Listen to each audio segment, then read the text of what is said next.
धन्यवाद मॅडम. भावना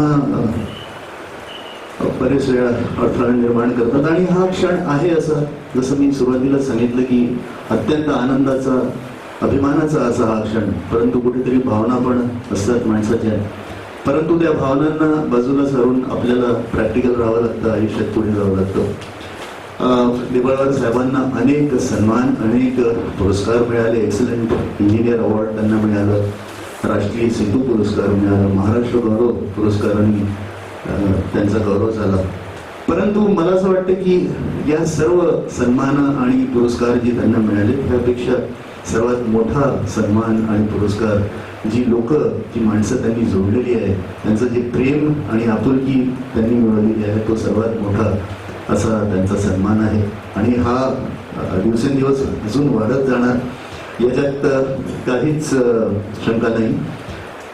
त्यामुळे आता कार्यक्रम आपल्याला थोडक्यात आटपायचा असल्यामुळे आता मी आपल्या कार्यक्रमाचे अध्यक्षस्थानी असलेले आदरणीय देशपुते साहेब यांना मी विनंती करतो की आता त्यांनी आपलं मनोगत व्यक्त करावं.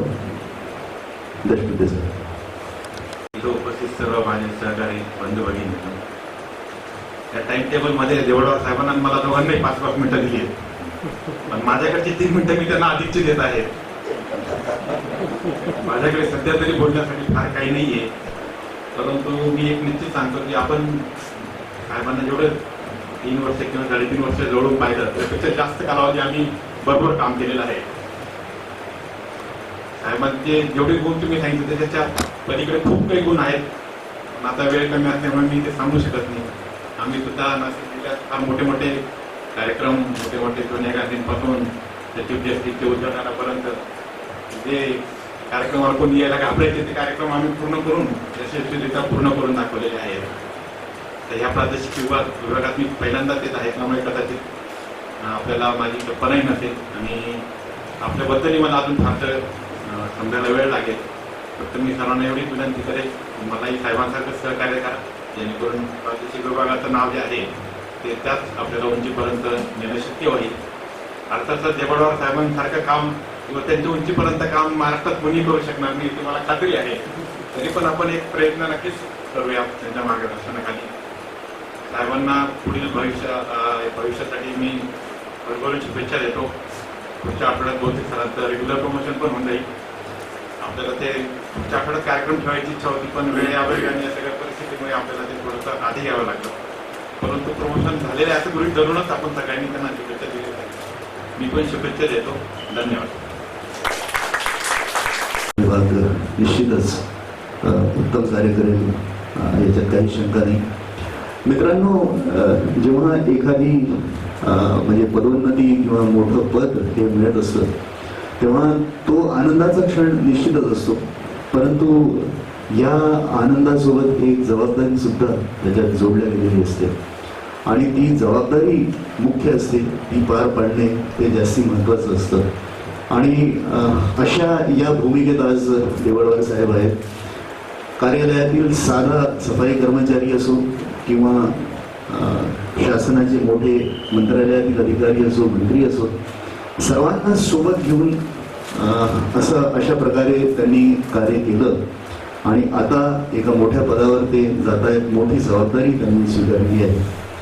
त्यांना निश्चितच आपण सर्व शुभेच्छा देतच आहोत आणि आज इथे सर्व आपण एकत्रित झालो आहोत त्यांना भावनिक निरोप देण्याकरता. आणि आता मात्र वेळ आहे की आपण त्यांचं देखील मनोगत जाणून घेऊया. तेव्हा मी आमंत्रित करतो देवळवार साहेबांना आणि त्यांनी बोलणं सुरू करावं यासाठी याच्या आधी सर्वांना विनंती करतो की स्टँडिंग ओवेशन सर्वांनी उभं.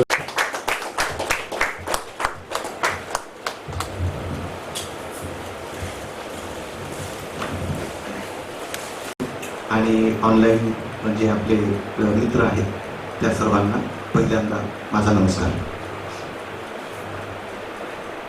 सेंड ऑफ जेव्हा आपण देत असतो तेव्हा त्या व्यक्तीबद्दल त्याला देवत्व द्यायचं असतं असं एक संकेत आहे.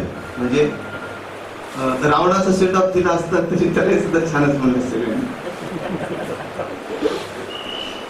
तर तुम्ही जे काही सेंड ऑफ मध्ये माझ्याबद्दल काही शब्द सांगितले त्याबद्दल खरोखर मी आभार मानतो. आणि सर्वात महत्त्वाची गोष्ट म्हणजे ते सांगत असताना तुमची जी भावना होती ती पुढे तशीच कशी मेंटेन करता येऊ शकेल यासाठी मी नक्की प्रयत्न करेन.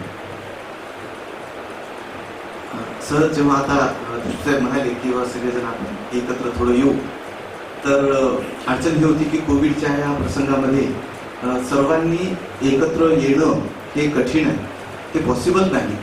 त्यामुळे 8-10 जण आपण सर्वांनी फक्त सोबत यावं, बाकीचे ऑनलाईन पाहू शकतात, अशा प्रकारचं थोडंसं रचना करण्यात आली. त्याच्याबद्दल मी त्याचे आभार मानतो. आणि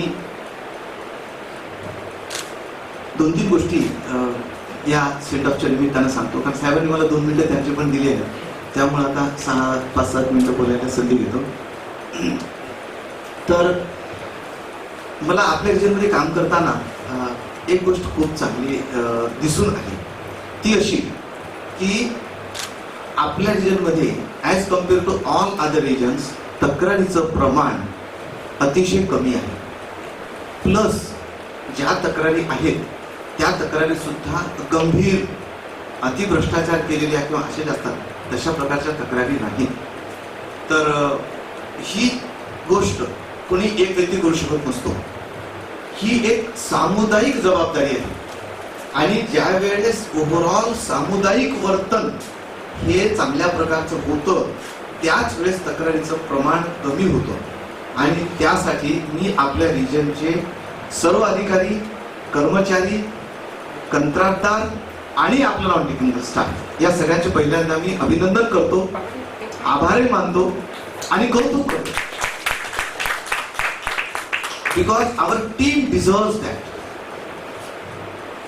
दुसरी आपल्या रिजनमध्ये मला एक चांगली गोष्ट दिसून आली, आढळून आली, ती म्हणजे बदल स्वीकारणे. कारण आम्हाला सर होती इंगोले आणि आम्ही भरपूर सर्क्युलर काढत होतो, हे सर्क्युलर काढ, ते काढ, ते काढ, ते काढ. आणि त्याची अंमलबजावणी करण्याचं काम आपल्या रिजनमधल्या सगळ्या अभियंत्यांचं होतं, कंत्राटदारांचं होतं, स्टाफचं होतं. त्यांनी त्याची अंमलबजावणी जास्तीत जास्त चांगल्या प्रकारे कशी करता येईल याच्यासाठी त्यांनी सतत प्रयत्न केले. आणि चेंज स्वीकारण्याच्या आपल्या मनोवृत्तीचा सर्वात एक उत्तम नमुना म्हटलं तर बऱ्याच जणांनी उल्लेख केला IRCचा. त्याचं उदाहरण परत एकदा मी रिपीट देऊ शकतो की IRC हे त्याचं एक उत्तम उदाहरण होतं. आपण सगळ्यांनी म्हणजे एवढं मोठं चॅलेंज होतं, परंतु आपण तो बदल स्वीकारायचं ठरवलं आणि मग जे आउटकम निघालं इट वॉज व्हेरी ब्युटिफुल. आणि मी म्हणेल की ती IRC लेडीजची होती बहुतेक असं मला वाटते, कारण टीम लीडर उपाध्ये मॅडम होत्या, एक कमिटी मॅडमकडे, दुसरी कमिटी मॅडमकडे, तिसरी कमिटी मॅडमकडे. आपल्या इतर जवळपास मला वाटते मॅक्झिमम एसीज आपल्या चेअरमन होते. मला वाटते जयस्वाल मॅडम आहेत, लोणारे मॅडम आहेत, ठाकरवाडे मॅडम आहेत, अजून इतरही सगळ्यांच्याकडे ही कामं इतकी सुंदर झाली. आणि IRC झाल्याच्या नंतर एक दुसऱ्या IRC आम्ही गेलो तर लिफ्ट मध्ये एक लेडीज भेटली होती. अरे हो, नागपूर की IRC अच्छी हुई थी बोली. आणि ती लेडीज बोलत होती तिच्या नवऱ्याला. तर मग तो नवरा म्हणजे म्हणजे महाबीर. तर लेडीज कडनं कॉम्प्लिमेंट्स, त्याच्यामुळं आपल्या लेडीज ग्रुपला, लेडीज ऑफिसर्सला माझे विशेष कॉम्प्लिमेंट्स त्याच्यासाठी. आणि जे मी म्हटलं की आपण बदल स्वीकारण्यासाठी आपण तयार असतो, त्याच्यासाठीचं एक उत्तम उदाहरण मला हे तुमच्या समोर सांगावं असं वाटलं, शेअर करावं असं वाटलं. माझ्या मिसेसने जसं सांगितलं की NMC ला तर आम्ही कधीच विसरू शकत नाही. म्हणजे सेंटिमेंटली आम्ही अटॅच आहोत NMCच्या सोबत, म्हणजे फॅमिली म्हणून.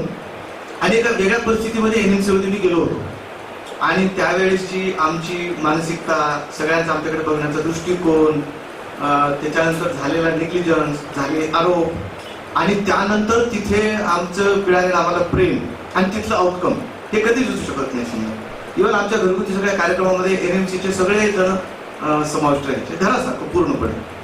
तर ते तर कधीच विसरणं शक्य नाही.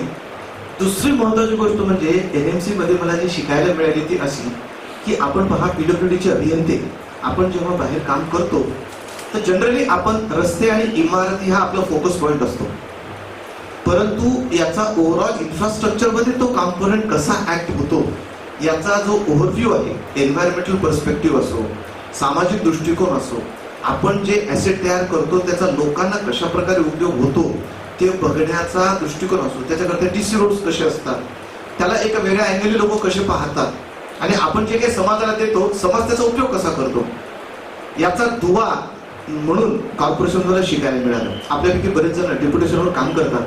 तर डेप्युटेशनवर काम करत असताना आपल्याला असं वाटतं की थोडंसं आपण खात्यापासून दूर गेलो. मी हा पण प्रयत्न करेल. आता बऱ्याच जबाबदाऱ्या माझ्यावर तुम्ही लोकांनी टाकलेल्या आहेत, त्याचा उल्लेख करेल मी थोडासा उत्तरार्धामध्ये. तर डेप्युटेशनमध्ये आपल्याला नवीन गोष्टी आपल्याला शिकायला मिळतात. फक्त डेप्युटेशन टू डिपार्टमेंट ट्रान्सफर होणारे मॅडम, हे जेव्हा होत राहील तेव्हा तिथल्या चांगल्या गोष्टी आपल्या खात्यामध्ये पण आणण्यासाठी आपल्याला नक्की मदत होईल. त्यासाठी काय प्रयत्न करता येऊ शकते ते मी जरूर करेन आणि पुढे चालून हे कसं मिक्सिंग आपल्याला करता येऊ शकते ते मी पाहिजे. परंतु डेप्युटेशनमध्ये आपल्याला खूप चांगल्या गोष्टी आपल्याला शिकायला मिळतात.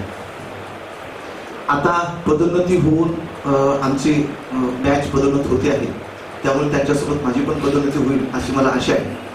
पुढच्या आठवड्यामध्ये वगैरे पदोन्नतीच्या बैठका आहेत आणि त्यानंतर निर्णय होतील आणि नंतरच्या जबाबदारी येतील त्या जास्त प्रशासकीय स्वरूपाच्या आहेत.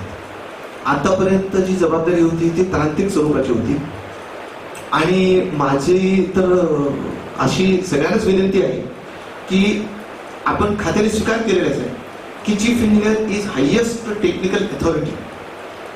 त्या दृष्टीनं हायेस्ट टेक्निकल अथॉरिटीची डिग्निटी जी चीफ इंजिनियर पदाला देणं शक्य आहे ती सर्व देण्यासाठी मी माझ्या परीनं जास्तीत जास्त प्रयत्न करणार आहे आणि त्याची सुरुवात माझ्यामधला ॲडमिनिस्ट्रेटर शिकण्यासाठी मी प्रयत्न करणार आहे. ते सगळेजण मला चांगलं म्हणले, ॲडमिनिस्ट्रेशन मला पुष्कळ शिकायचं आहे आणि त्याची आता मला गरज आहे. तुमच्या सगळ्यांनी मला त्याच्यासाठी शुभेच्छा द्या आणि त्या दृष्टीने मला चांगलं काम करण्याची प्रेरणा आपण जरूर द्यावी. तुमचे जे सजेशन्स येतील ते तुम्हाला स्वीकारार्ह आहेत.